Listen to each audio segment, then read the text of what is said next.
Welcome to me ఇంటి నేస్తం Lavanya. Upcoming రివ్యూలోకి వెళ్ళిపోదాం. అపూర్వ గగన్ నుండి తప్పించుకొని పోలీస్ స్టేషన్కి చేరి ఏసీపీ సూర్యకి కొత్త కథని చెప్పి ఇక లాకప్లోకి వెళ్తుంది. గగన్ మాత్రం, చూడండి సార్, ఆ అపూర్వ అది హంతకురాలు. దాన్ని మీరు కాపాడాలనుకుంటున్నారు, కానీ ఎప్పుడో ఒకసారి అనకొండలాగా మిమ్మల్ని కూడా అది మింగేస్తుంది. అప్పుడు ఎవ్వరూ కాపాడలేరు. ఒకటి మాత్రం నిజం, శరత్చంద్రని అపూర్వని మీరు కాపాడుకున్నంతకాలం మీరు డేంజర్లో ఉన్నట్టే లెక్క అని అంటారు గగన్. చూడు గగన్, పోలీసులు అంత ఈజీగా అందరి మాటల్ని నమ్మేరు. సాక్ష్యాలు ఖచ్చితంగా తీసుకురా, అప్పుడు నువ్వు చెప్పినట్టే అపూర్వ గారిని లాకప్లో కాదు, శాశ్వతంగా జైలు జీవితాన్ని నేను ప్రసాదిస్తాను అనగానే ఇంతలో భూమి వస్తుంది. తప్పకుండా ఏసీపీ గారు, ఎందుకంటే ఈరోజు మా దగ్గర సాక్ష్యాలు లేకపోవచ్చు, కానీ న్యాయం, ధర్మం, నీతి, నిజాయితీ అవన్నీ మాకు ఉన్నాయి. అలాగే ఇక్కడున్న ఈ అపూర్వ ఖచ్చితంగా ఎన్నో పాపాలు చేసింది. ఈరోజు నా భర్త గగన్ చేతిలో అది అంతమవ్వాలి. కానీ ఎందుకు అవ్వలేదు అంటే నా భర్త నిజాయితీపరుడు. దేవుడు తప్పు చేయించాలని అనుకోలేదు. ఇప్పుడు చెప్తున్నాను, ఆ అపూర్వ ఇప్పుడు జైల్లోనే ఉంది. రేపు ఊరి కంబం కూడా ఎక్కుతుంది. బావా, మాట వినే వాళ్ళకి చెప్పచ్చు, కానీ అటువైపు వాళ్ళ మాటే వినినప్పుడు మనం చెప్పినా అర్థం కాదు. రాబావా, తగిన సాక్ష్యాలు ఏసీపీ సూర్య దగ్గరికి నేను తీసుకొస్తాను. ఎలా తప్పించుకుంటుందో అపూర్వ అప్పుడు చూస్తాను అని చెప్పి గగన్ని ఇంటికి తీసుకుని వెళ్ళిపోతుంది భూమి. ఏసీపీ సూర్య ఆలోచనలో పడతాడు. ఇదేంటి, శారద గారిని అపూర్వ గారు చంపాలని గగన్ అంటున్నాడు. ఇప్పుడు అపూర్వ ఏమో ప్రాణభయంతో లాక్పక్కు వచ్చింది. నేను మంచి వాళ్ళకి సపోర్ట్ చేస్తున్నానా, లేకపోతే భూమి అలాగే గగన్ కలిసి ఆడుతున్నారా? కేపీ విషయం వాళ్ళకి తెలుసు కాబట్టి ఎలాగైనా నన్ను, శరత్చంద్ర గారిని, అపూర్వని బయట పెట్టాలని ఇలాంటి స్టోరీ అల్లుతున్నారా? లేదు, ఈ కేసులో నేను తప్పు చేస్తున్నానా ఒప్పు చేస్తున్నాను అన్నది పక్కన పెట్టినా అందరిపై నిఘా వెయ్యాలి. అప్పుడే అసలైన హంతకులు నాకు దొరుకుతారు.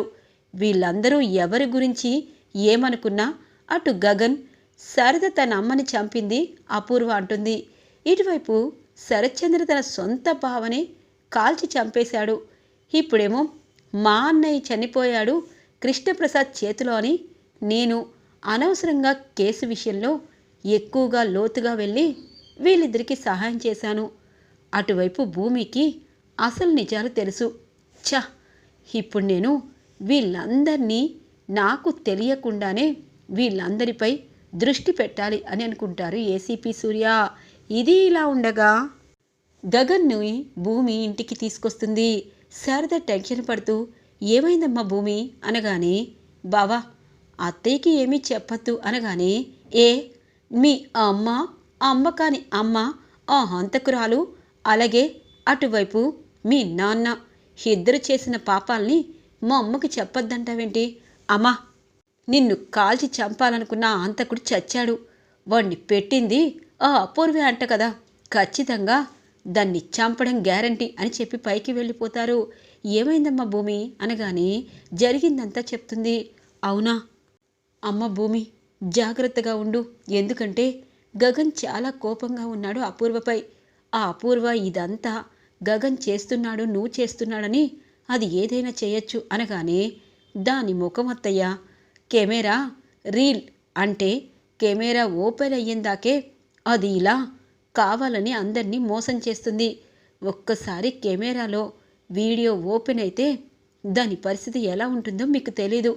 అన్నీ పక్కన పెట్టండి అత్తయ్య, మామయ్య కోలుకుంటున్నారు కదా, అదిగో ముక్కు మీద కోపమున్న మీ అబ్బాయి కోపాన్ని రేపటికల్లా నేను తీర్చేస్తాలే అని అంటుంది. ఇక అప్పుడే వచ్చిన పూర్ణి శివ, వదినా నువ్విలా సరదాగా ఉంటావు, అన్నయ్య ఎప్పుడు సరదాగా ఉంటాడో తెలీదు, కోపంగా ఉంటాడు అనగానే పూర్ణి నేనున్నాను కదా అని చెప్పి అంటూ ఉంటుంది భూమి. ఇది ఇలా ఉండగా అపూర్వ బయటికి వస్తుంది. ఇంతలో సూర్య అంటారు, చూడండి అపూర్వ గారు, ఏం జరుగుతుందో నాకు తెలియటం లేదు అనగానే సూర్య గారు, మా ఫ్యామిలీకి మీరు చాలా హెల్ప్ చేశారు. ఈ విషయం బావకి చెప్పొద్దు, ఎందుకంటే బావ గురించి మీకు తెలుసు కదా, ఆ కేపీని చంపిన పాపానికే ఇప్పుడు ప్రాయశ్చిత్తంలో ఉన్నాడు. ఇప్పుడు గగన్ నా మీద ఇలా కోపంతో ఊగిపోతున్నాడు అంటే ఖచ్చితంగా గగన్ని కూడా చంపేస్తాడు. వద్దు, అందు గురించే చెప్పొద్దు, మీరు మర్చిపోండి అని చెప్పి ఇక అపూర్వ అక్కడి నుండి ఇంటికి చేరుకుంటుంది. శివ, పూర్ణి ఇద్దరు క్యారమ్స్ ఆడుతూ ఉంటారు. ఇంతలో భూమి వచ్చి, ఏంటి మీ ఇద్దరు ఇంత నైట్ అయినా క్యారమ్స్ ఆడుతున్నారు, రేపు బావా నేను కూడా జాయిన్ అవుతాలేం అనగానే, అయ్యో మీరిద్దరూ పిల్లి ఎలుకలాగా పోట్లాడుకోవడమే, మేం కూడా అంతే అని చెప్పి అంటూ ఉంటుంది పూర్ణి. సరే పూర్ణి, రేపు మీకోసం మంచి వెరైటీ టిఫిన్ చేస్తాను అనగానే, తప్పకుండా చెయ్యి వదినా, ఎందుకంటే రోజు బోర్ కొడుతుంది, అమ్మేమో ఎక్కడికో వెళ్తుంది, హాస్పిటల్కి వెళ్తుందేమోనని డౌట్గా ఉంది, అమ్మ ఆరోగ్యం బాగుంది కదా అనగానే, అమ్మో మామయ్య దగ్గరికి రోజు అత్తయ్య వెళ్తుంది, పూర్ణికి శివాకి డౌట్ వస్తుంది, అయ్యో అత్తయ్య ఆరోగ్యానికి నేను చూసుకోవడానుకున్నాను కదా, త్వరగా మీరు చదువుకుంటే నిద్రపోతే నేను కూడా హ్యాపీగా పైకి వెళ్ళిపోతాను అనగానే, సరేలే ఒరే నువ్వు వెళ్ళు, నేను కూడా వెళ్తాను అని చెప్పి ఇద్దరు చెరోవైపు వెళ్తూ ఉంటారు. ఇక భూమి పైకి వస్తుంది. గగన్ చాలా డీప్గా నిద్రపోతూ ఉంటారు. బావా, కోపం, ప్రేమ, ఆవేశం ఇలా అన్నీ కలిపితే నువ్వు గగన్ బావా, అందుకే రేపు నిన్ను అందరి మధ్య ఇరికించేస్తాను, సారీ బావా అని చెప్పి తనకి ఒకప్పుడు మెహందీ మెడకి వేయడం గుర్తు చేసుకొని ఆ జ్ఞాపకాలన్నీ గుర్తు చేసుకుంటుంది.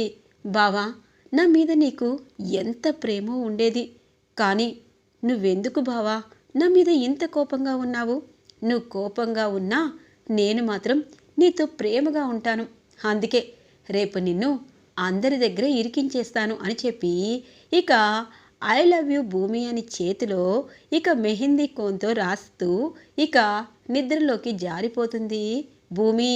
తెల్లగా తెల్లవారిద్ది. భూమి తులసకోటికి నమస్కారం చేసుకొని ఇటువైపు ఇంట్లో పూజ చేసి అందరికీ ఇష్టమైన టిఫిన్ చేసి డైనింగ్ టేబుల్ దగ్గర పెడుతుంది. ఇక ఇటువైపు గగన్ లేచి ఫ్రెష్ అయ్యేలోపు, బావా ఏంటి ఇంత లేటుగా లేచారు అనగానే, ఏయ్ నీకు చెప్పాలా, వెళ్ళు అనగానే, బావా బావా మీ చేతికి ఏదో ఉంది చూడు అనగానే ఒక్కసారిగా చూసేసరికి mehndi cone I love you భూమి ఉంటుంది. ఏయ్ నువ్వే కదా రాశావు అనగానే, లేదు బావా నేను రాయలేదు అని చెప్పి అంటుంది. నువ్వే రాశావు అని అంటారు. అవును రాశాను, నేను నిద్రపోతూ ఉంటే నాకు మీసాలు గడ్డాలు పెట్టావు కదా, అందుకే రివెంజ్, ఇప్పుడు ఈ మెహందీని అందరికీ చూపిద్దు పదబావా అని అంటుంది. ఏయ్ నీ ఆటలు సాగవు, ఇప్పుడే ఈ మెహందీనంతా నేను తుడిచేస్తాను అని చెప్పి వాష్రూమ్లోకి వెళ్ళి అంతా తుడిపేస్తూ ఉంటే ఎంతకీ పోదు. భూమి నవ్వుకుంటూ ఇక హాల్లోకి వస్తుంది. పూర్ణి అందరూ ఇక టిఫిన్ చేస్తూ ఉండగా, అత్తయ్య మామయ్యకి ఇష్టమైన టిఫిన్ చేశాను, త్వరగా హాస్పిటల్కి వెళ్ళాలి అని అంటూ ఉంటుంది. ఇంతలో గగన్ వస్తారు.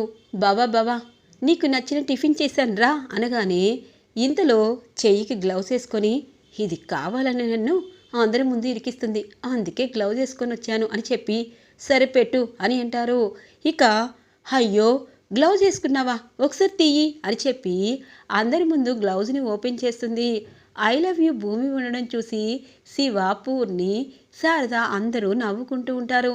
అమ్మా మీరు అనుకున్నట్టు ఈ భూమికి నేను ఐ లవ్ యూ చెప్పలేదు, దీని మీద రాయలేదు, భూమినే రాసింది అనగానే, పో బావా నేనెందుకు రాస్తాను, నా మీద మీకు చాలా ప్రేమ ఉంది, అందుకే మెహందీ కోన్తో మరీ పెట్టుకున్నారు, అత్తయ్య నేను చాలా అదృష్టవంతురాల్ని అనగానే, ఏయ్ నోర్మి, నువ్వు ఇలాంటి ఆటలు ఆడావంటే ఇంట్లోంటి గెంటేస్తాను అనగానే, బావా నేను ఇంట్లో నుండి గెంటేయడానికి రాలేదు, ఇలా మిమ్మల్ని ఆడించడానికి వచ్చాను, సరే బావా త్వరగా ఆఫీస్కి వెళ్ళండి, నాకు ఇవ్వాల్సిన ముద్దివ్వండి అనగానే ఏయ్ అని అంటారు. ఇక భూమి లోపలే నవ్వుకుంటూ ఉంటుంది. ఇది ఇలా ఉండగా ఇక అపూర్వ దగ్గరికి వస్తారు చెర్రీ. ఏంటత్తయ్య, ఎందుకు టెన్షన్ పడుతున్నారు? ఈరోజు ఇక్కడ కూర్చొని టిఫిన్ తింటున్నారు అంటే మా గగనన్నయ్య చలివే కదా. నిన్న మా గగనన్నయ్య మిమ్మల్ని చంపేయాలని నిశ్చయానికి వచ్చాడు. ఎలా తప్పించుకున్నారు? ఎంతైనా హంతకురాలు కదా అనగానే ఒరే చెర్రీ, పిచ్చి పిచ్చిగా ఉందా అనగానే మామయ్యకి ఈ విషయం చెప్పలేంటత్తయ్య. చెప్పలేదు అంటే తప్పు చేసినట్టే కదా. ఇప్పుడు చెప్తున్నాను అత్తయ్య, ఒకటి మాత్రం నిజం. ఇన్ని రోజులు మీరు ఆడింది ఆట, పాడింది పాట అయింది. కానీ ఇక నుండి మీ కూతురికి మీకు ఒకేసారి మాస్ మసాలా సినిమా చూపిస్తుంది భూమి, నేను కూడా అని చెప్పి అంటారు చెర్రీ. ఇంతలో శరత్చంద్ర వస్తారు. అపూర్వ, మనం ఎప్పుడు టెన్షన్స్లో ఉంటాము. ఇదిగో ఇటువైపు నక్షత్రకి చెర్రీకి మనం హనీమూన్కి పంపిస్తే ఎలా ఉంటుంది అనగానే మమ్మీ, హనీమూన్కు నేను వెళ్ళను అనగానే అదేంటి బేబీ, అప్పుడు హనీమూన్కి వెళ్తానన్నప్పుడు చాలా ప్లానింగ్లో ఉన్నావు కదా, ఆ ప్లానింగు ఇప్పుడు అమలు చెయ్యి అనగానే మమ్మీ, అప్పుడు ఆ చెర్రీ గండి నాకు ముద్దు పెట్టలేదు. ఇప్పుడు ఆడు నాకు చాలా ప్రేమని పంచాలని నన్ను మాయ చేస్తున్నాడు. వాడు కావాలని నన్ను మాటలతో పడేయాలనుకుంటున్నాడు. ఎప్పుడు పడిపోతానో తెలీదు.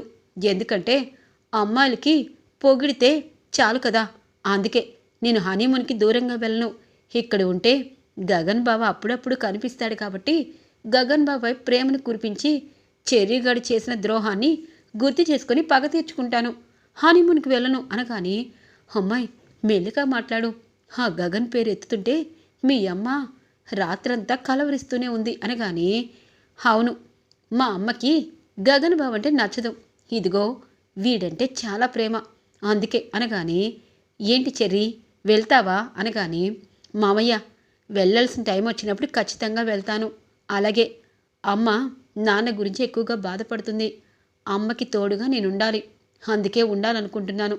ఇప్పుడు నాకు అలాంటివేమీ పెట్టద్దు అని చెప్పి చెర్రీ వెళ్ళిపోతారు. బ్రతికించావురా చెర్రీ అని అనుకుంటుంది నక్షత్ర. ఇది ఇలా ఉండగా మీరాకి ఇక రిపోర్ట్స్ వచ్చాయని డాక్టర్ చెప్పడంతో చెర్రీ హాస్పిటల్కి వస్తారు. కరెక్ట్గా చెర్రీకి శారద కనిపిస్తుంది. పెద్దమ్మ ఏంటి హాస్పిటల్కి వచ్చింది? అమ్మ కూడా మానసికంగా నాన్న దూరం అయ్యాడని చాలా టెన్షన్ పడుతుంది. కానీ పెద్దమ్మ మాత్రం అదే టెన్షన్ పడుతున్నా బయటికి మాత్రం హ్యాపీగా ఉంది. గగనన్నయ్య అలాగే పూర్ణి వీళ్ళందరి కోసం అని చెప్పి పెద్దమ్మ అని పిలవబోతూ ఆగిపోతాడు. ఒక్కసారిగా శారద కృష్ణప్రసాద్ దగ్గరికి వచ్చి ఏవండి మీకు ఇష్టమైన టిఫిన్ తెచ్చాను అనగానే శారద, గగన్, భూమి, పూర్ణి అందరూ ఎలా ఉన్నారు?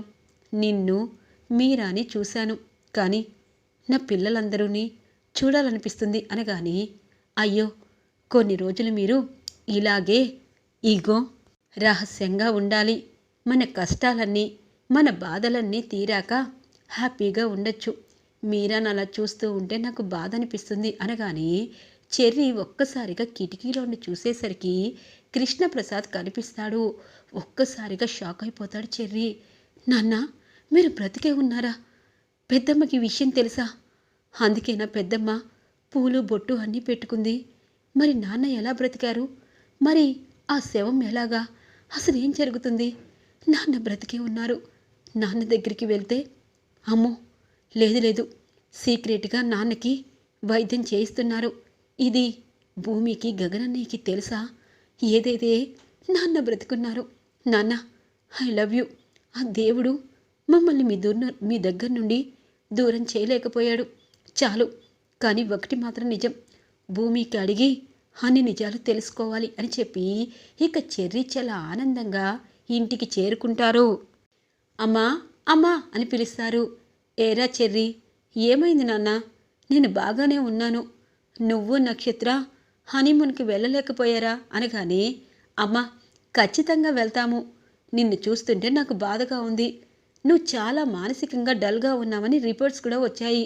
నువ్వు ఇలా ఉండొద్దు అని చెప్పి గబగబా పూజ గదిలోకి వెళ్ళి ఇక ఇటువైపు మీరాకి కుంకుమ పెట్టి, అమ్మా నువ్వెప్పుడు ఇలా ఉండొద్దు, కలకల్లాడుతూ ఉండాలి, అదిగో నాన్న ఉన్నాడని అనుకో అనగానే ఇంతలో శరత్చంద్ర అపూర్వ గోరింటాకు వస్తారు. ఒరే పిచ్చి పట్టిందా అనగానే నాకేమీ పిచ్చి లేదు, మా అమ్మ ఇలా నిండుగా ఉండాలి, ఎందుకంటే భర్త చనిపోయాక భార్య ఇలా ఉండాలని ఎవరైనా అన్నారా? భర్తపై ప్రేమ ఉంటుంది, కానీ తన జ్ఞాపకాలతో తను చూసుకుంటూ ఇంకా బాధపడుతుంది. మా అమ్మ ఆరోగ్య పరిస్థితి బాగోలేదు, అందుకే మా అమ్మ ఎప్పట్లాగే కలకల్లాడుతూ ఉండాలి. అమ్మ నీ కొడుగ్గా చెప్తున్నాను, గగనన్నయ్య పెద్దమ్మకి ఎలా తన వైపు నుండి తన ఆలోచన ఉందో నేను కూడా అలాగే అనుకుంటున్నాను. నాన్న ఎక్కడున్నా నువ్వు ఇలా ఉంటేనే సంతోషపడతారు. ఇది ఎవరికి తప్పనిపించినా నేను న్యాయం చేస్తాను. అమ్మా నువ్వు తాలిబొట్టేసుకో అనగానే చెర్రి తప్పురా నాన్న అని అంటుంది. ఏమ్మా నాన్న ఎప్పుడైనా ఇలా అన్నారా? నాన్న ఎక్కడున్నా నువ్వు ఇలా ఉంటే సంతోషపడ్డు అని చెప్పి అంటూ పాపం మీరాని దగ్గరగా పట్టుకొని, అమ్మా నాన్న బ్రతికే ఉన్నాడు, అందుకే నీకు బొట్టు పెట్టాను, చాలమ్మా చాలు, దేవుడికి ఎన్నిసార్లు కృతజ్ఞత చెప్పుకుంటున్నాను అని అనుకుంటారు చెర్రీ. ఈరోజు రివ్యూ ఇలా ఇంట్రెస్టింగ్గా ఎండ్ అవుతుంది ఫ్రెండ్స్. రాబోయే రివ్యూ కోసం మా ఛానల్ని సబ్స్క్రైబ్ చేసుకోండి. Thanks for watching friends.